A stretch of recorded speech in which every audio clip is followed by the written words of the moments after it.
Hi everybody and welcome.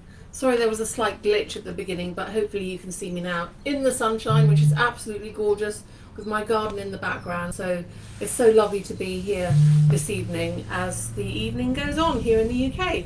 So today we're going to be talking mostly about Gauguin actually, and about controversial art and how that can affect us, and how if anything it should be allowed to continue or should it be cancelled. There's all sorts of questions that I like to raise about this topic because it's quite a controversial one, and it's quite a tricky one as well, because there are lots and lots of different routes that we could take on it, and there are lots and lots of varying opinions. So I'd be very, very interested in your opinion and knowing exactly what you think, because it is difficult, and as history goes forward, as history's in the past obviously, but as time marches forward, there are so many things that are now absolutely unacceptable, and rightly so.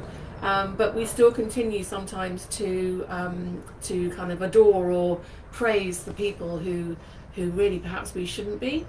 So it's a very difficult one, and I'm very mixed over this particular artist, because as an artist, as a painter, he's one of my favourite painters, and he has painted some of the most beautiful paintings.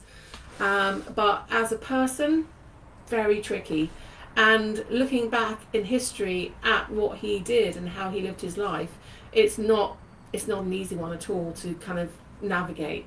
So it's been very, very interesting actually looking back and going through doing some research for this, because I didn't realise a lot of things about Gauguin and what he actually did, and how he was sort of incredibly driven in creating a sort of a tropical exotic sort of lifestyle, and what lengths he went to do that. So I'm going to go back to where it all began. I'm going to go back to The History of Art, which is a book that I got when I was at art school, and there's a small couple of pages in there about Gauguin.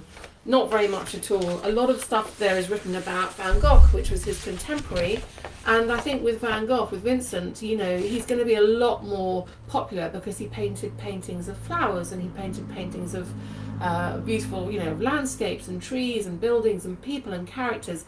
Okay, some of the stuff was very disturbed, and he obviously had horrible sort of mental health issues throughout his life, and we can look at it now with a great deal of compassion.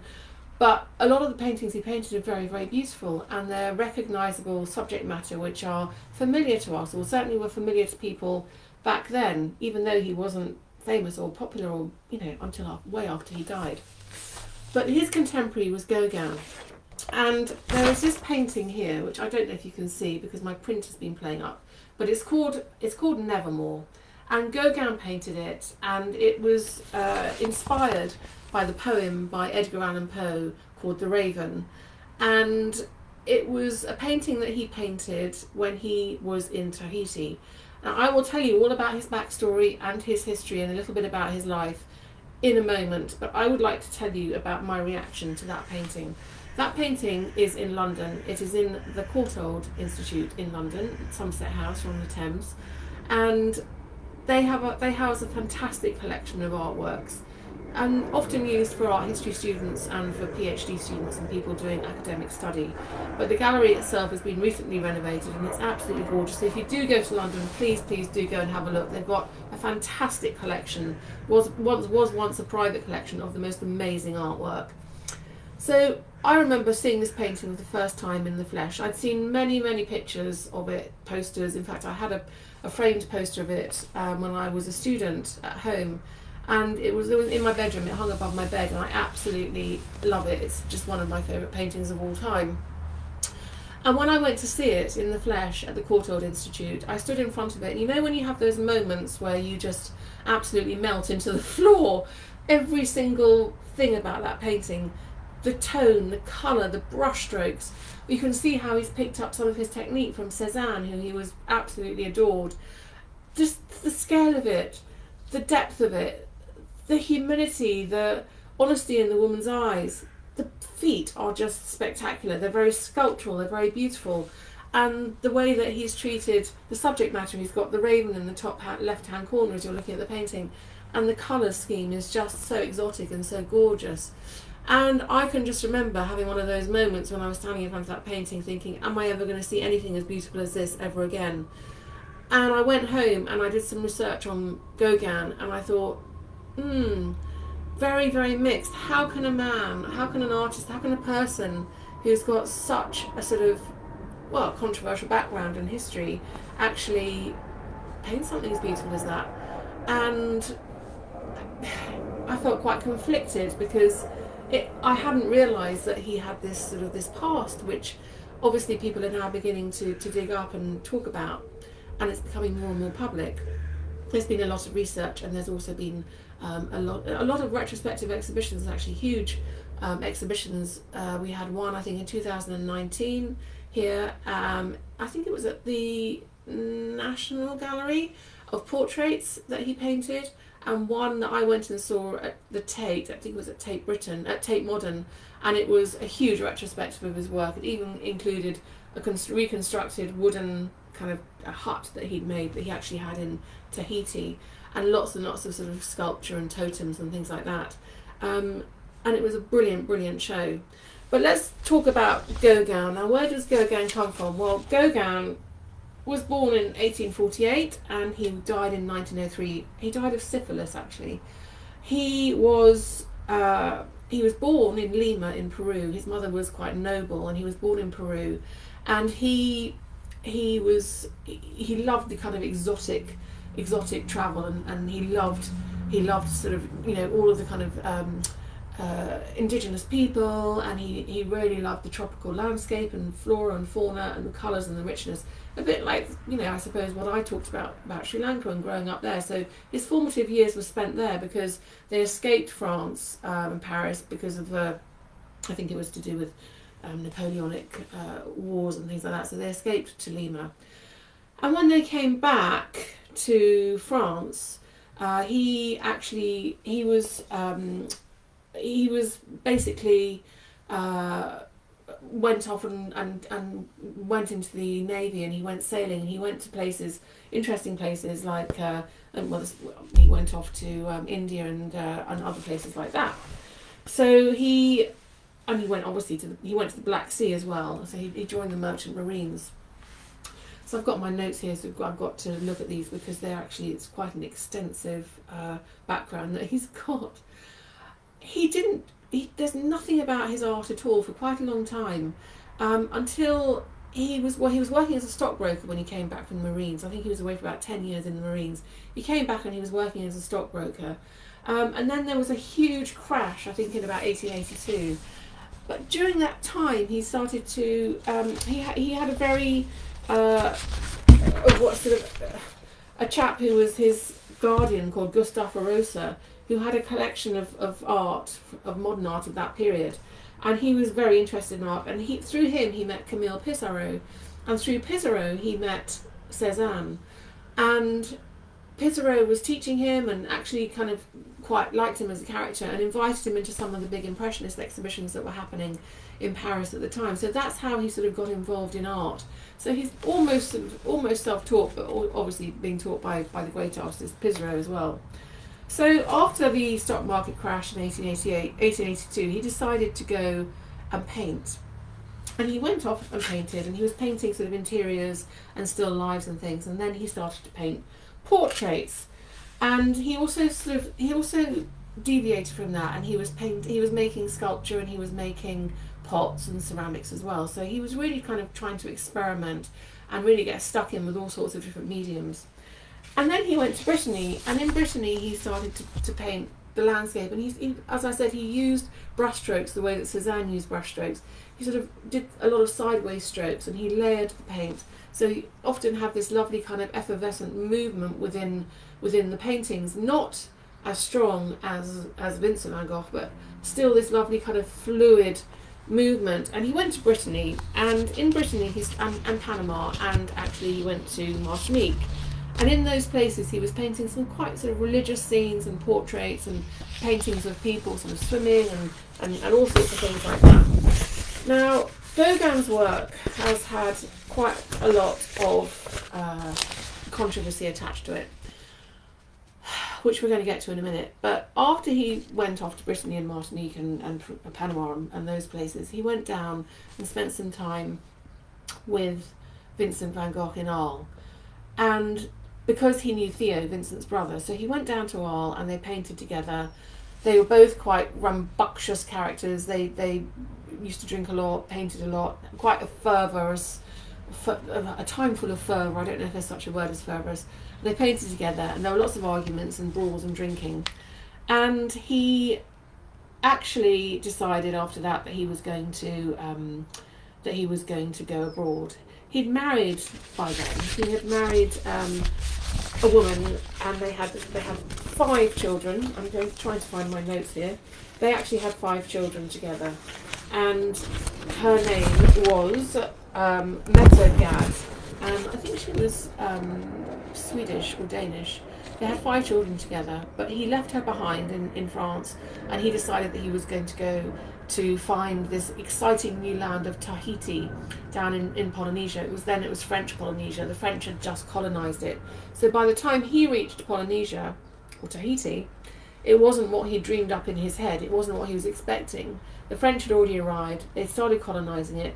They had brought in the church, and nothing was quite as he'd expected it to be. It wasn't as exotic, and it wasn't as free, I suppose, as he thought it was going to be. So, and this is something I learnt while I was doing this research. Gauguin actually kind of faked it in a way.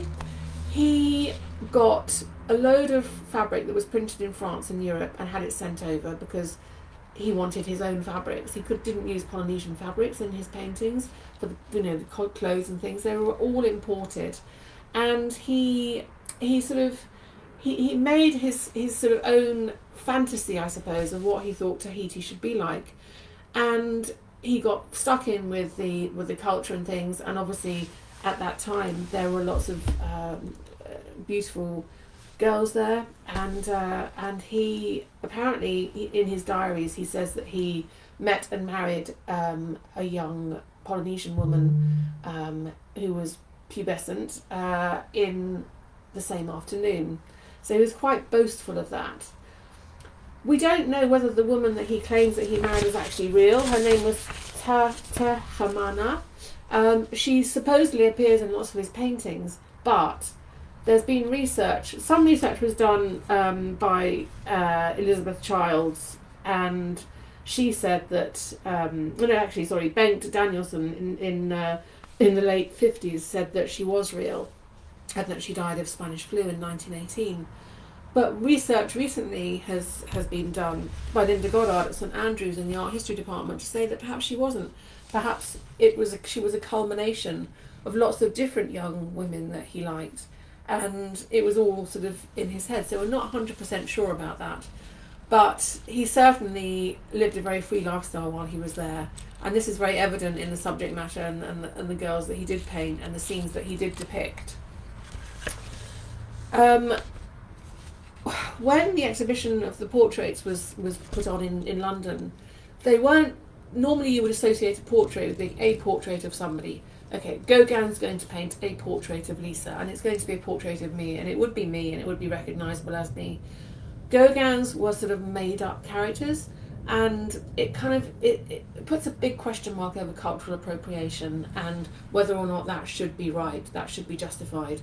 So I'm not sure whether it's something that he should have done, or whether he was just living out this fantasy in his head. It's something that perhaps we should discuss. I'd like to know what your thoughts are on that. These portraits are actually now termed as ethno-portraits because they were probably not all portraits of the actual people that he says they were portraits of. They were just portraits, well, not just, but they were portraits of an imaginary person that he maybe used 2 or 3 different people and made up that person in that portrait, which I thought was quite fascinating because it's not what I expected at all. How do you feel about that? Do you think that is a controversial thing to do, or do you think that is justifiable? As an artist, you can use your imagination. You can I suppose paint whatever you want. It can be an imaginary person or it can be a real person. It's a tricky one, isn't it? Let me know your thoughts on that. We can have a discussion at the end of this because it's quite fascinating, really. So anyway, he carried on painting and never really made any money during his lifetime. He wasn't successful. He kind of always lived in sort of semi-poverty, even though he'd come from a sort of very noble, quite well-off, wealthy background. And obviously, he'd bought paintings by Cézanne and Pissarro to actually study from. So, I mean, I know those paintings weren't going to be hugely expensive at that time, but still, somebody to be able to afford to buy works of art at that time, they certainly weren't on the poverty line as we know it now. So he went off, he started painting these paintings, and we have to then start looking at the work that he did paint. Sadly, I'm not sure how to share pictures on here, but I think tomorrow or the day after, what I will do is put together a collection of the paintings that I've talked about here today, and perhaps then you can see what we're actually discussing, or perhaps you could have a look yourselves and see. But he's been basically sort of put down for his cultural appropriation, which I personally think is right, because I don't think that he should have been doing paintings of people if they were in any way sort of vulnerable, or that he was using them in a way that was not right. But then I suppose again we can argue that history has changed and moved in a way which, whether it's right or wrong, it's different to what it was then. Gauguin's initial voyage to Tahiti was actually funded by France. It was funded by the French Ministry of Public Education and Fine Arts on the understanding that he would document Tahiti for them, which he didn't do in a way which was, it wasn't documentation, it wasn't sort of politically correct documentation, because he was making a lot of it up. He was kind of building his scenes and building this idea of what he thought Tahiti and the villagers and the people and the population should be like, and the kind of activities that they should be doing, peeling mangoes and swimming in the sea and things like that, in their French cloth that he'd had imported from France. So it was his kind of tropical fantasy, and he didn't realise at that time that there was going to be such a strong colonial influence. He was looking, in his own words, this is what it says in his sketchbooks and notebooks, he was looking for the noble savage, and he really hoped that he was going to find it there, but he didn't, and he was desperately trying to seek it out. So he travelled from island to island trying to find that kind of that truth that he was looking for, but he never did. So he had to sort of invent it, which in a way is not right, is it? I mean, I don't think that's right. I really don't. I mean, people talk about him looking for music in his painting. He's looking for the musicality of the colours and the textures and the patterns and the exoticism in his paintings. But is that enough? I mean, personally, you can put his work on one level and say it's very, very well executed, and it's exotic and it's interesting, but as a historic document of the time, it's part fantasy and part reality, really. I suppose it's his interpretation, whether that's right or wrong. I'd love to know your thoughts on that. So even though I think the world is always going to be conflicted about Gauguin, because even though he has this incredible body of work, it's not straightforward, is it? It's not straightforward. You can't actually, tick all the boxes, because it is very controversial. And unlike other artists' work at the time, we're looking at sort of the Impressionists and perhaps post-Impressionists and Fauvists, which is what he inspired afterwards. I mean, he certainly inspired people like Matisse, and he certainly inspired Picasso and people like that, because his work was so strong and so bold and such a departure from what had been happening before, together with Vincent van Gogh. Obviously, the two of them, they're very, very they're very sort of closely related in that respect, and they certainly shifted the art movement forward. And also then there's the question of sexuality in his paintings as well. I mean, don't forget, at that time, paintings, when they were hung in the Louvre or hung in the the National Gallery here, they used to have screens in front of them if they were nudes, because it was so shocking, and that was the only place that you would see a nude person, is if you went into a gallery. And for women in particular, that was incredibly shocking. Women weren't members of the Royal Academy or the art schools at that time. Things were just beginning to move forward with sort of, you know, women's suffrage and things like that, but happening, and lots of changes. But at that time it was incredibly shocking to have sort of an indigenous person, you know, topless or naked. It was very, very, very shocking at that time. So that is another area that people couldn't quite get to grips with, and the fact that he painted these naked young girls is also very, very dubious in a way, I suppose, because Manet had painted Olympia as she's lying there on her, you know, she's lying there on her chaise longue with the maid attending her, staring straight out at the viewer.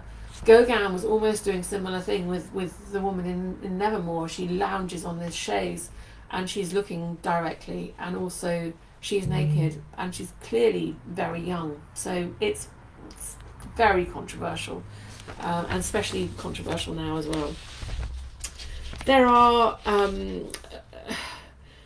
definitely lots of aspects about his work and about his lifestyle which are questionable. He left his wife permanently. He moved to Tahiti in 1895, and he lived there until his death. He has syphilis, and again, very bad. He infected a lot of women with syphilis. A lot of people died, and he I'm sure that syphilis was rife at that time with travel and, you know, diseases that were transmitted from sailors and things. But even so, I mean, he must have definitely made a massive impact on the villages and things when he was there from that too. So there's this kind of posthumous controversy, isn't there, about Gauguin. The more that we know, the more that we learn, the more that we talk about him, the more that we get to know about him. So yeah, it's very hard to sort of understand, and very hard to sort of get your head around him as well. Even today in Tahiti, they use him as a sort of emblem of, you know, tourism. So tourism uses his images.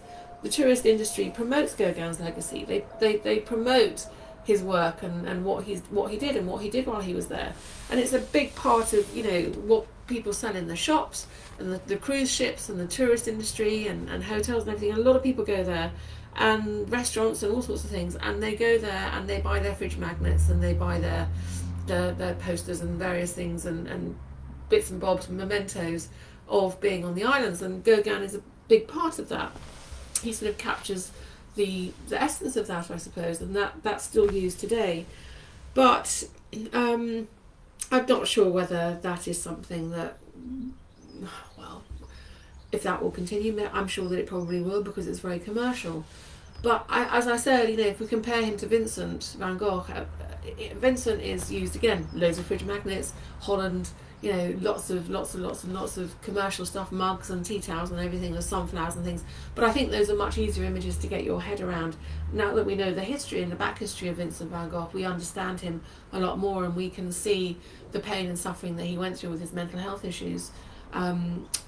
Gauguin was a slightly different type of a character, really.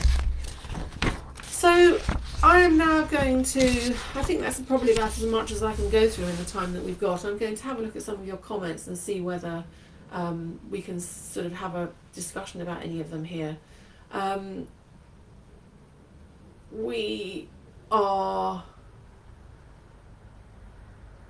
Kitty says that people need to embrace nudity. I'm having a bit of a problem with my laptop scrolling at the moment, I'm afraid. Let's see if I can. I'm not sure. It's very difficult for me to read this, I'm afraid. I might have to look at it on my phone to see if I can see the comments on there, because it's just not scrolling. I'm sorry about that. Let's have a look. We've got some comments here. Let's see what people say. We have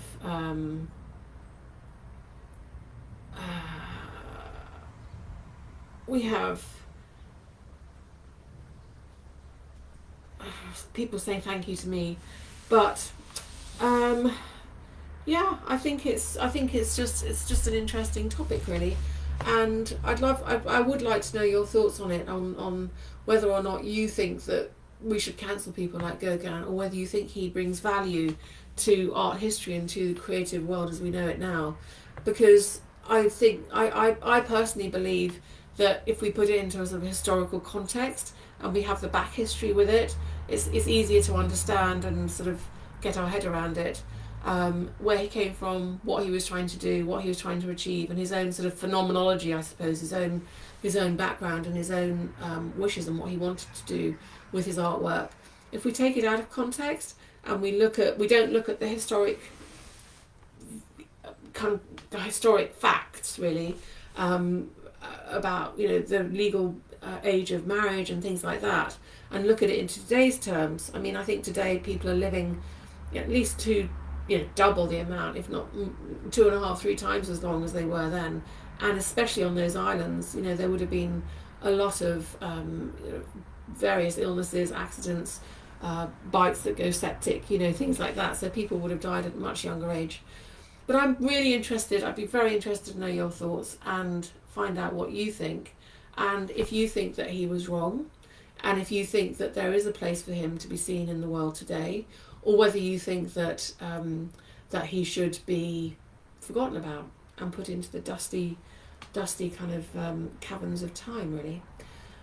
There's a lot. It also raises a lot of when I was doing this research, it raises a lot of interesting topics about other artwork which is controversial, which has really tested the audience and the public's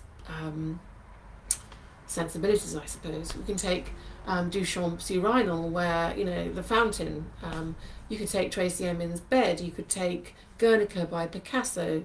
There's work by Caravaggio, which was very controversial at the time, and there's even Leonardo da Vinci, things which were incredibly controversial, and were still made and still done. But I think the good thing is that we're talking about them today, that we're doing the research, that we're finding out more about these artists and where they came from, that we are beginning to put together a sort of jigsaw puzzle and a timeline and try and make sense of these things and see how they do make sense themselves. And I think that that's really, really fascinating, because with that you can understand more, I suppose, and empathise more perhaps with the character, or not, as the case may be. You might feel that you're definitely never going to be able to stand looking at any of their work again because of the way that they were, the way that they behaved, or the way that they treated people, or it could be any kind of misogynistic behaviour, it could be anything, and you could find that is just not acceptable to you in this current day and where we're living now. But you might think, well, let's put it into the historical framework and think about what was happening in the world then, and the fact that that particular painter has actually had a massive impact on the way that we see art today, or the way that we view things today, and putting that with all the things that they did wrong, whether they were a murderer, or whether they were whatever they were. I mean, Caravaggio was guilty of murder. Then I think that we can then look at things perhaps in a slightly different light, and perhaps understand the artist and where they were coming from a little bit more. And I suppose it's very easy in our day and age with AI and with all the technology that we have to just Google, I don't know, Tahiti, and you'll find all this information about it.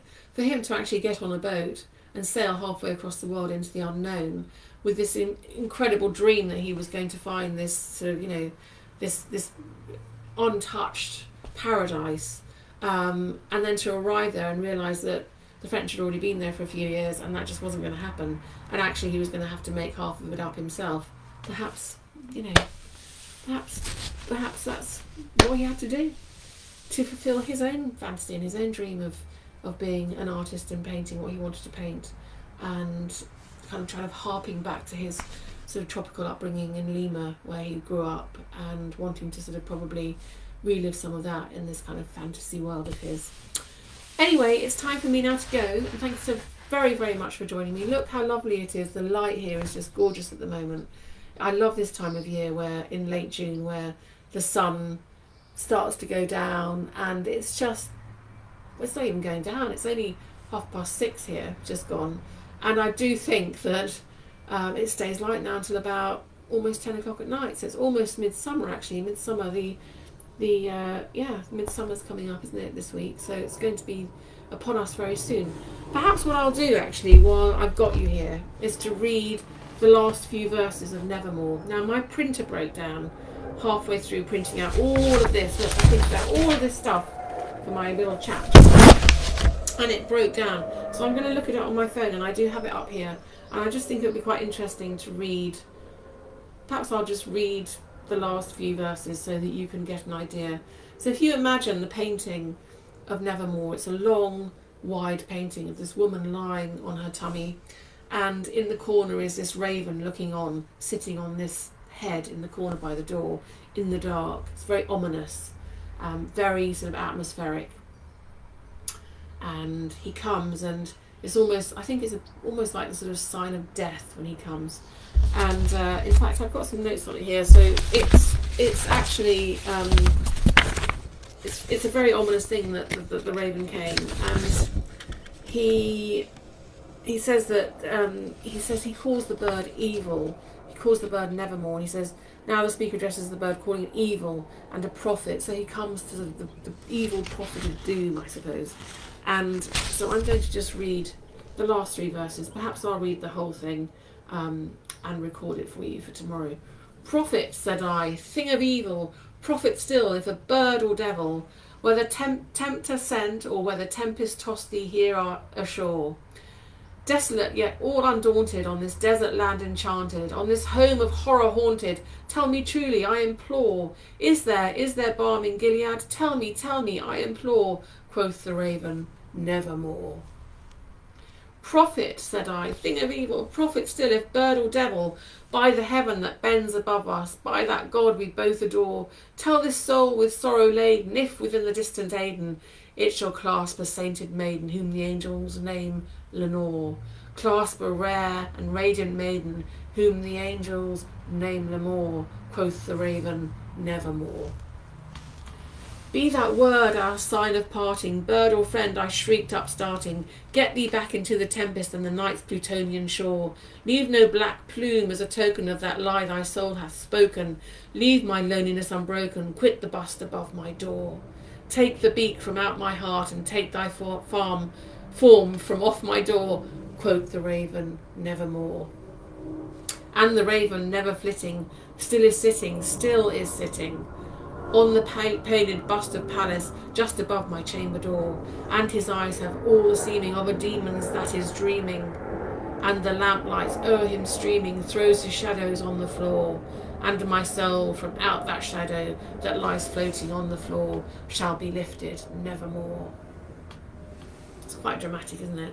I think I should just read the whole thing and just record it so that you can have a look if you like and listen to it and see what you think, in context with perhaps the painting. So let's have a look at this. Let's see if we can see some comments here. Yes, I think keeping things in historical context, says Alicia, is important. We don't necessarily need to totally cancel people, that's right. And we have to be sensitive to how we present the art, and it may need information that goes with it. I think that's absolutely right. Recently I've noticed in galleries and museums there are quite large printed out information boards next to the artworks, and curators have put those in so that we do understand the context of that work, especially if it's very sensitive, so that we can see what's going on. So I think that is really important. Well done, Alicia, that's a good point. Yes, and Taylor says that they think that respecting everyone's wishes is an important topic. I agree, which is why I think that there should be a whole picture so that we can give work context and give history a place of where it was when that was painted, whether it was the 10th century, the 20th century, or whether it will be the 30th century. Hopefully we'll still be painting then. And then let's see if there's anything else here. I don't know. I think that's probably about it for now. But thank you so much, chaps. It's getting late, so I'm going to love you and leave you. It's absolutely gorgeous here. And I'm going to enjoy the sunshine, I think. Go and just potter around in the garden for a little bit. I hope that you have a lovely evening and that you have learnt a little bit of something from this. It's a very big topic. There's a lot to cover, and this really just barely scratched the surface. But I hope it's given you a little bit of information about the point I was trying to put across. Should we or shouldn't we?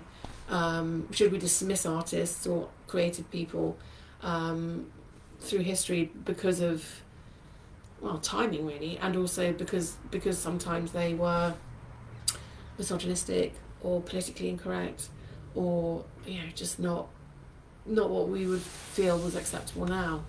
I'd love to know what you think. Please carry on putting comments in and I will answer them later. Thank you ever so much, everybody. Have a lovely, lovely evening. And wherever you are, I know a lot of you have been saying that you're roasting hot. It's a heat wave in the States, and I know it's winter down in the Antipodes. So wherever you are in the world, I hope that you're able to get comfortable and enjoy your evening. Lots and lots and lots of love, and I hope that you have a lovely time later, whatever you decide to do. Take care. Thanks for joining me. See you soon. Bye bye.